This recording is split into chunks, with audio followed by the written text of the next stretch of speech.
J'ai discuté avec Rolf, quand je suis ici il y a longtemps, et il a dit que Ludwig, il a créé un échappement. C'est dans une cloche, mais c'est un échappement avec deux roues qui donnent les impulses symétriques à un balancier. Et chaque fois de temps en temps, il allait au bureau de Rolf et dit est-ce qu'on peut faire quelque chose avec mon échappement? Et Rolf disait toujours non, c'est bon. Parce que l'échappement suisse, ça marche, c'est bon, pourquoi vous voulez faire quelque chose d'autre? Et finalement, avec les fric, Rolf a pensé peut-être ça, c'est le moment d'utiliser l'échappement de Ludwig. Mais pourquoi? Comme on l'a dit tout à l'heure, le freak, c'est vraiment une vitrine. Donc c'était le moment de montrer quelque chose, puisque tout est visible, tout est directement sur la face supérieure de la pièce. Donc on a développé un nouvel échappement qui est en plus esthétiquement joli, puisqu'il est symétrique, avec deux roues d'échappement. Un échappement à impulsion directe, c'est-à-dire que les roues d'échappement viennent directement donner l'impulsion au balancier. Qu'est-ce que vous avez pensé de cet échappement? Ça vous plaît? C'est quelque chose qu'on n'avait jamais vu auparavant, avec les deux roues, le système dual et autres systèmes qu'il y a, avec le bloqueur aussi. C'est complètement différent d'un échappement normal. Ah, mais génial. Mais il y a un petit problème, parce que avec deux roues, c'est deux fois l'inertie, et les roues, avec le matériel normal, c'est trop lourd. C'est ça? Absolument. Qu'est-ce que c'est la solution que vous avez cherchée? Alors la solution a été la naissance du silicium dans l'horlogerie. Ah oui. C'est vraiment que là, l'idée est venue quand on a développé l'échappement, donc le dual escapement, où l'idée était bien, mais il y avait vraiment le souci de l'inertie des roues, donc on n'avait pas d'amplitude. Mais ce n'est pas directement en silicium, vous avez essayé Non, on est d'abord parti en acier, en nickel. On est passé ensuite à l'aluminium. Pour finalement, sur l'idée d'un professeur à l'école d'ingénieurs, qui nous a dit, mais essayez voir en silicium. Allez voir Oxem, il faut du silicium, il peut faire des pièces en silicium, oui. Peut-être qu'il peut faire des composants horlogers. Oui. Et puis c'est là qu'on a commencé à discuter, à travailler avec eux, pour finalement arriver à une solution de rouage en silicium dans le freak présenté en 2001, donc il y a 15 ans. Ah mais c'est extraordinaire, mais je vous demander, silicium, en fait c'est silicone, oui. Silicone. C'est le même matériau qu'on utilise pour agrandir les scènes, oui. Pour agrandir les scènes. Non. C'est quoi le silicium exactement? Le silicium, c'est le matériau qu'on trouve le plus sur la croûte terrestre. Hein. Ah, ok. C'est le sable que vous allez trouver en vacances sur la plage. Oui. C'est ce que vous utilisez pour faire les vitres des bâtiments, des voitures. Électronique aussi. Donc, c'était un matériau extrêmement courant dans l'industrie électronique. Oui. Qu'on a utilisé pour en faire des composants d'horlogerie. Et c'est vrai que Régis, vous êtes le horlogère qui a fait le premier fric. Exactement. Oui. Et quand vous avez reçu ces roues et mettre dedans l'échappement et créer ces montres, et il commence de battre comme un corps, qu'est-ce que vous avez pensé? Au début, c'était un petit peu différent, je ne veux pas dire déroutant, mais les roues en fait, que j'ai reçues en silicium, on ne pouvait pas les chasser sur des axes directement. Ah, pourquoi? On doit les coller pour les assembler, parce que ça ne supporte pas le chassage en fait. Et ensuite, c'est un montage un petit peu différent dû à ça, mais l'ensemble fonctionnait parfaitement. Et quand vous avez vu le fric pour les premières fois qui c'était une grande satisfaction. Ah oui? On peut discuter un peu. Pour moi, le fric, c'est peut-être le montre le plus important dans le siècle moderne pour le montre à bracelet, parce que c'est le premier montre qui est en fait transparent et on voit tout le mouvement. Et le mouvement ici, c'est fonctionnel parce qu'il donne l'heure et les minutes. Mais en plus, c'est la première fois que nous avons présenté un nouvel échappement à tout le monde, ce qui n'est pas l'encre suisse. Et en plus, c'est le premier montre qui a utilisé le silicium. Pour vous, qu'est-ce que vous pensez? Est-ce que vous pensez aussi que c'est un montre qui est dans l'histoire de l'horlogerie? Ça va être quelque chose de très important?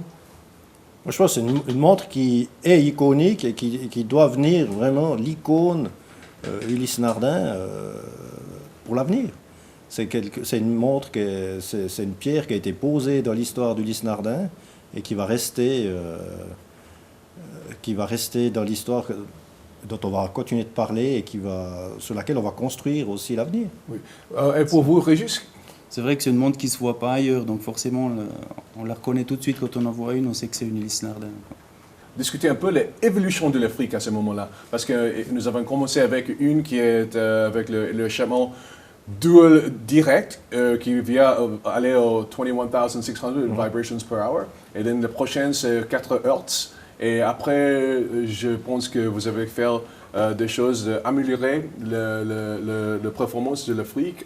Vous allez mettre un tourbillon dedans, vous allez mettre un anti-choc très intéressant dedans. Vous pouvez discuter avec moi tous les étages différents. Bien sûr. On a commencé avec le Freak initial en 2001 avec le premier rouage donc en silicium. Oui. Puis après, on a utilisé cette version initiale du Freak pour s'amuser un petit peu avec les différents matériaux qu'on pouvait utiliser dans l'échappement. Pour exemple? Donc du silicium, on est passé au diamant. Oui. Mais on a fait des rouages complètement en diamant. Diamond Heart. Diamond Heart. Ouais. Du diamant, après, on est venu à déposer le diamant sur le silicium. Ah oui, oui. Pour le Diamond Coated Silicon. Ça, c'est cool.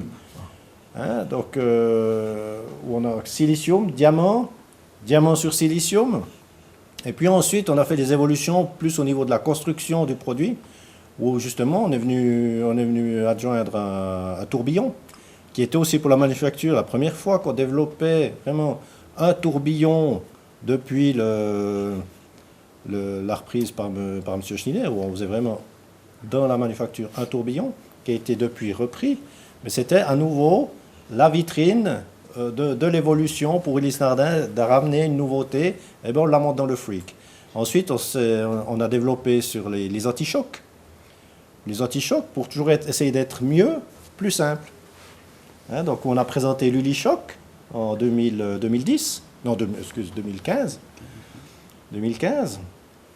qu'on a aussi continué à faire évoluer, toujours dans le but de simplifier la réalisation de la pièce pour améliorer le fonctionnement. Et pour vous, Régis, quand vous voyez quelque chose comme la Diavolo, c'est un Freak qui est un tourbillon carrousel, mais avec un tourbillon 1 minute aussi. Qu'est-ce que vous pensez? Je pense que c'est une bonne évolution technique aussi, qui ne se voit pas dans n'importe quel mouvement traditionnel, on dit. On peut dire que c'est le premier Freak qui a une indication pour petit second aussi. Aussi, oui, Oui. Exactement. Oui.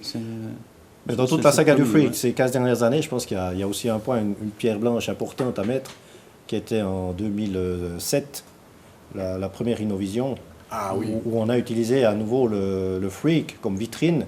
Et à ce moment-là, l'idée était vraiment de montrer toute l'évolution, tout ce qui se passe dans ce laboratoire où ici on se trouve, tout le niveau de la recherche et de l'évolution technique où on en était. Où on en était, qui a débouché sur 10 innovations. Des innovations dans le silicium avec du liga, pour finalement qu'une majorité, aujourd'hui en 2016, une majorité de ces innovations se retrouvent dans des produits Ulysse Nardin de quantité. Tout à fait. Et question finale, pour moi, le Freak aussi, c'est un symbole de Rolf. Et un symbole de son créativité. Et c'est ça, en fait c'est son legacy.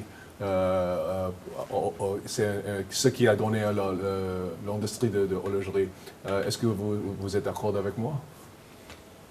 Symbole de créativité, surtout de cette volonté d'innover. D'innovation qui nous pousse, vers quoi il nous a poussé pendant des années, et puis qu'on continue d'avancer sur le même trend, malgré le fait que Massoy ne soit plus là parmi nous, mais on continue exactement sur la même voie d'innovation. Mais spirituellement, il est encore ici. C'est clair. Ouais. Et pour vous, Régis? C'est la même chose.